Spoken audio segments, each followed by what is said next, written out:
આજે અમે આવ્યા છે સારંગપુર અને સારંગપુરની પાછળ છે સારંગપુરનું મંદિર અને તમે ભીડ તમે જોઈ શકો છો. આજે રવિવાર હોવા છતાં બી આજે ભીડ બહુ જોરદાર ભીડ છે.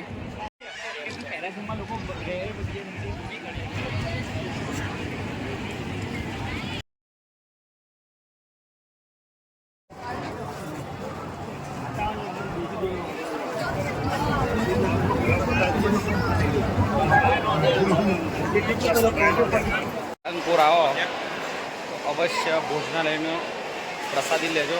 બહુ જ વિશાળ કાય ભોજનાલય છે.